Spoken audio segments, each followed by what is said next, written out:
Kalau pendengaran ini 10 meter sudah tidak terdengar. Tapi kalau sami'nya sudah dimatikan, maka Allah lah yang mendengar. Allah memperdengarkan kepada kita. Inilah yang disebut kasyaf sam'iyah. Kasyaf secara sama. Disinilah banyak para wali mendengarkan kalimah-kalimah. Inilah yang terjadi pada orang yang bermimpi mengatakan, aku mendengar Rasulullah bersabda, man arafa nafsahu faqad arafa rabbahu.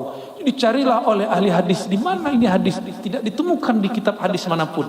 Ternyata itu kalam Sayyidina Muaz ketika bertemu Sayyidina Nabi sallallahu alaihi wasallam secara ruhani.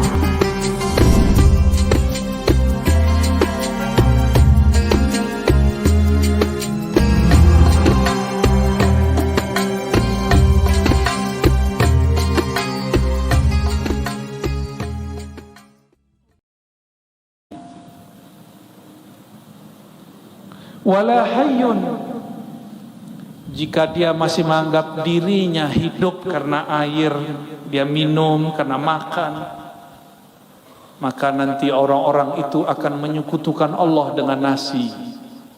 Nanti ada masa di akhir zaman paceklik, orang-orang tidak bisa makan karena tidak ada yang dapat dimakan. Di saat itulah turun keluar Dajjal bawa makanan. Akan banyak nanti orang ganti agamanya karena meyakini hayatnya ada pada makanan. Ashabul Kahfi selesai di bidang ini, maka dia mengatakan hayat kami di tangan Allah. Hayati hayatuna hayatullah fil haqiqah. Maka dengan itu Ashabul Kahfi 309 tahun pun masih Allah hidupkan. Maka mereka itu aulia kekasih Allah yang karam fana dalam sifat hayatnya Allah subhanahu wa ta'ala. Coba ada orang tidak makan sebulan, mati Pak? Mati ya? Betul? Benar? Orang yang mati kebanyakan gak makan ya? Emang orang mati minum kan gak juga. Tapi secara lahiriah kita memandang banyak orang mati karena kelaparan. Tapi kenapa Ashabul Kahfi 309 tahun tidak mati? Karena hayat itu milik Allah. Kalau Allah belum ambil ya gak mati.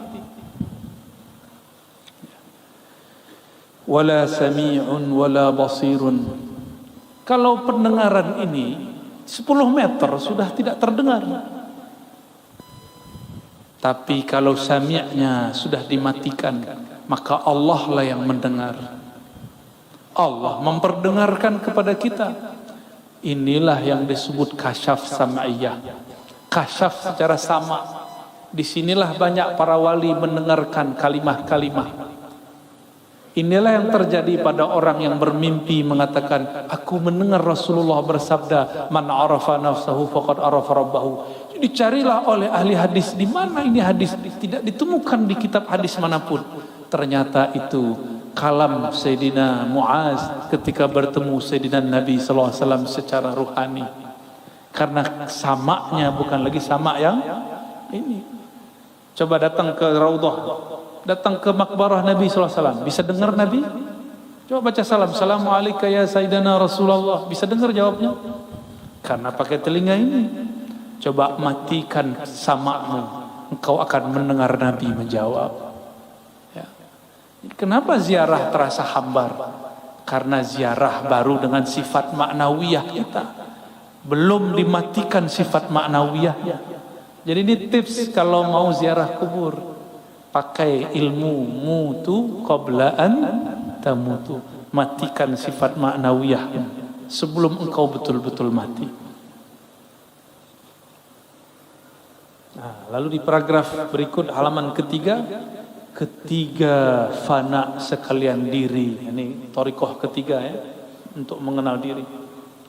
Ketiga fana sekalian diri itu di dalam kudrat Allah dan iradat Allah dan ilmu Allah, seperti firman Allah, kullu syai'in halikun illa wajhah. Segala sesuatu halik.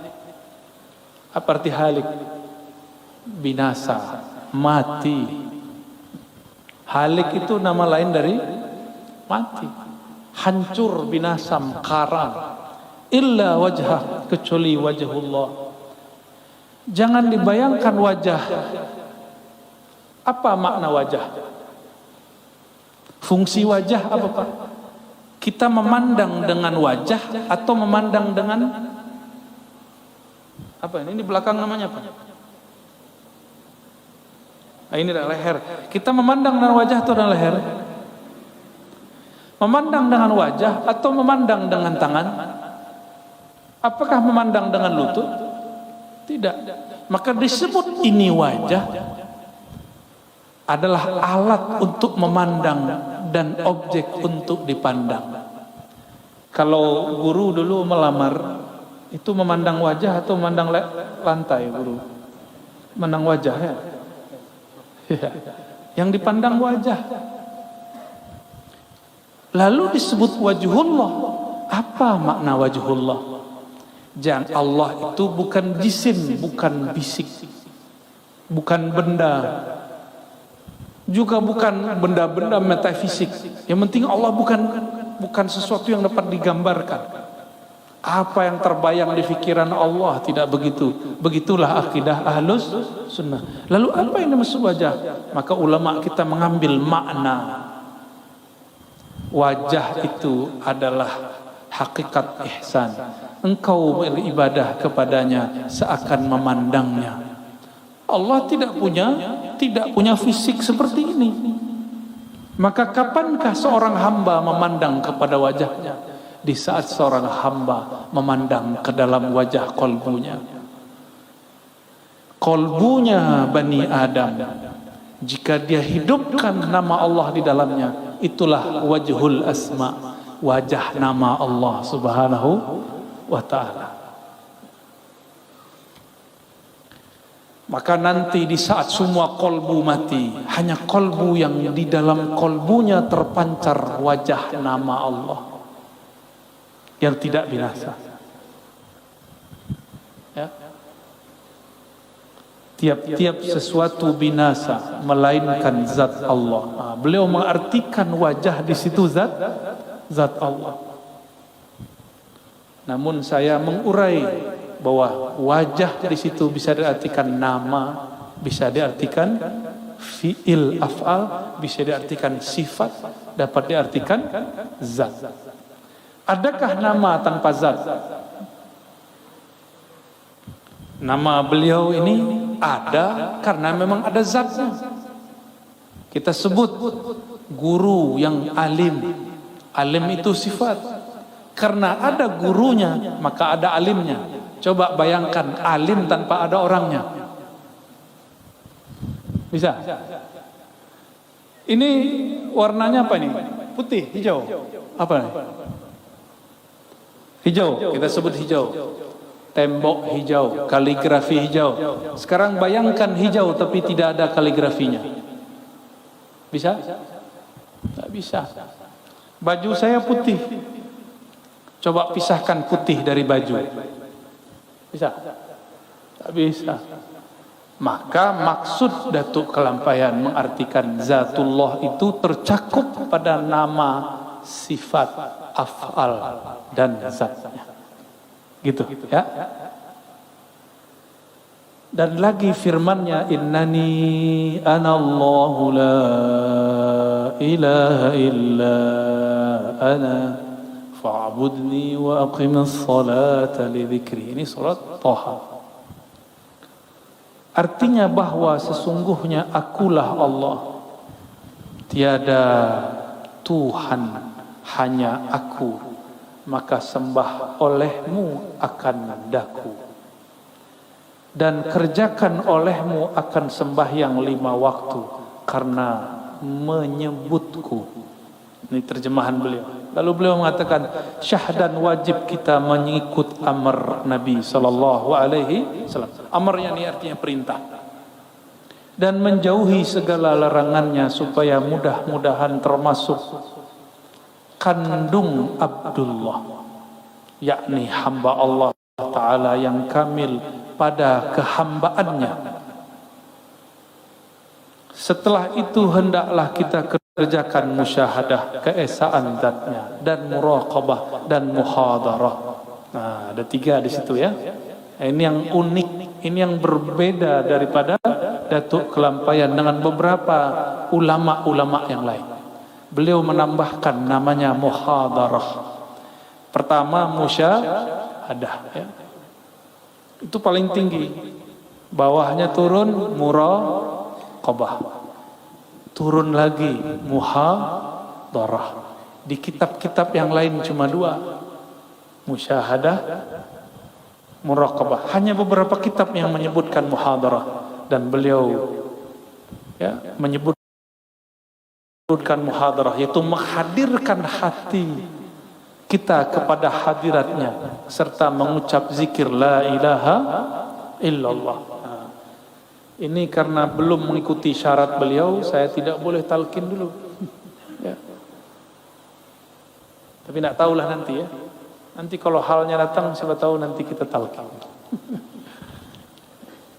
Pernah talqin sebelumnya? Bimbingan zikir la ilaha illallah dibimbing? Pernah? Pernah ya? Belum ya? Kebanyakan belum. Insya Allah kalau umur panjang nanti kita buka lagi kitab ini, nanti kita talqinkan. Tapi tempatnya sedikit agak sejuk, karena zikir la ilaha itu panas. Jika dizikirkan, namanya meledak di dalam kolbu, itu gerah rasanya. Nah. Terus tempatnya ini kan tertutup ya. Kalau orang tahlil la ilaha illallah bisa menggema kemana-mana. Nah, nanti ke telinganya ada yang terganggu nanti. Jadi kita cari tempat yang kalau kita teriak-teriak nggak ada orang marah. Ya.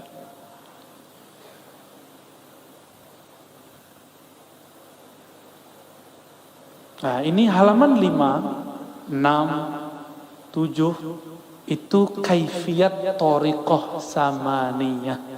Yang dahulu waktu umur saya masih 11 sampai 13 tahun saya mengamalkannya dan mengalami apa yang beliau sebut, apa yang beliau kalamkan, hakikatnya kita pernah mengalami. Jadi yang beliau ceritakan bukanlah halu, itu benar-benar zahir terjadi pada ahlinya ya. Coba kita lihat ya.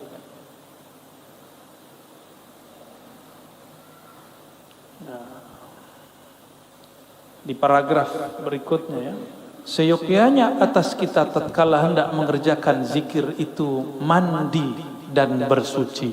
Tuh, syarat mau talqin 2 aja, mandi dan bersuci. Nah, di zaman now dirukhsah minimal bersuci wudu, tapi afdolnya mandi. Kenapa mandi? Mandi itu mandi tobat. Mandi membuang ilmu-ilmu lama. Mungkin di badan dulu ada ilmu kebal ya. Ada ilmu pengasihan, ada ilmu khodam, ilmu jin, ilmu macam-macam. Dengan mandi dia menjadi netral. Apakah dia hilang? Belum tentu. Tapi minimal dia dibersihkan dulu. Itu tujuannya kenapa disebut mandi. Jadi mandinya tidak hanya mandi zahir, tapi juga mandi secara hakikat. Daripada litta. Nah, litta ini ternyata artinya hadas ya. Hadas. Apa? Bahasa sini. Ya, bahasa Melayu lama. Litta. Litta artinya udah nggak dipakai di Banjar ya? Ya, di Palembang kayaknya juga udah nggak dipakai, di Padang juga nggak dipakai. Tapi kami kalau ada orang kena hujan terus becek, nah itu disebut dengan istilah yang mirip dengan lita itu. Saya lupa. Hah? Laca.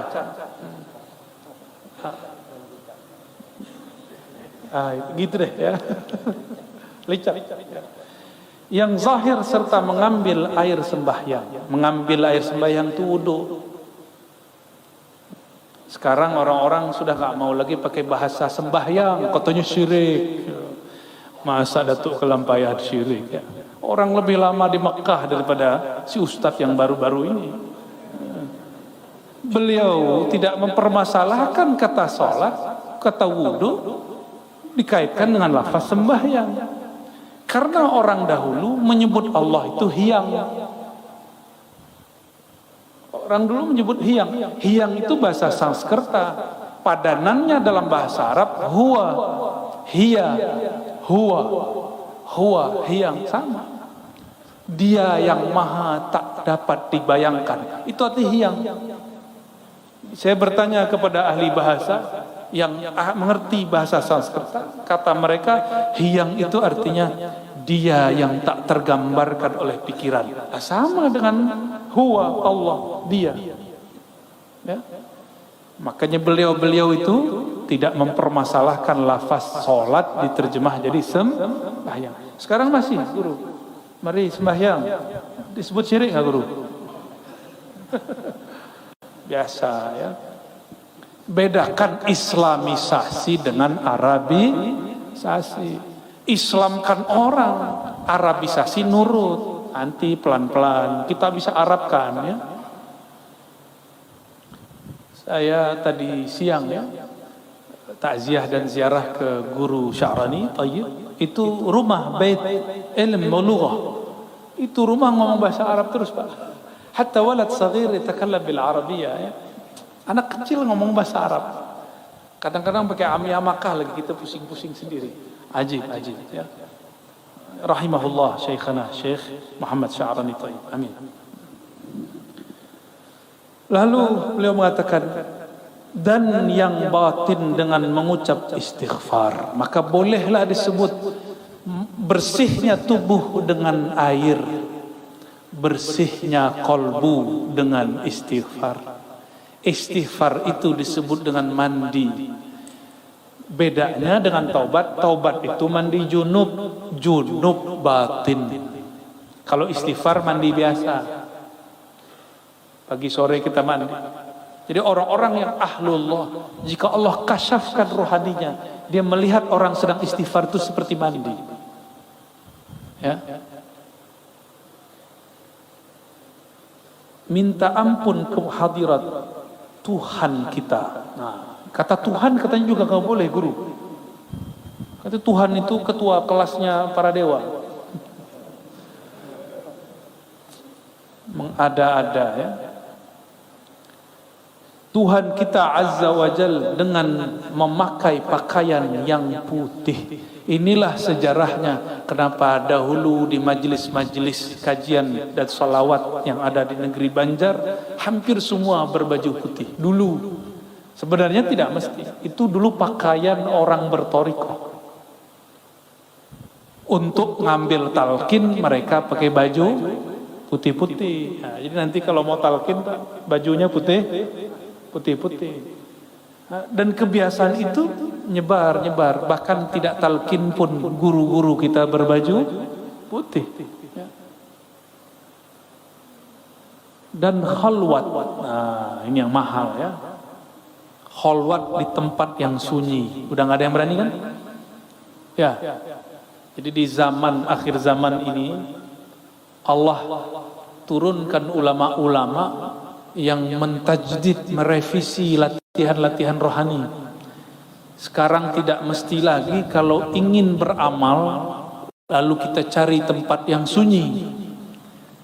Tapi kalau mau, alhamdulillah, ya masih sanggup. Ya, 40 hari nggak boleh bawa handphone, nggak boleh bawa dompet, masuk ke hutan samping Gunung Kiram. Berani? Masa ya, ada hewan sedikit takut, bunyi ada hewan burung hantu bunyi takut. Gimana mau jihad nanti? Ada orang nggak takut sama hantu, tapi takut lapar.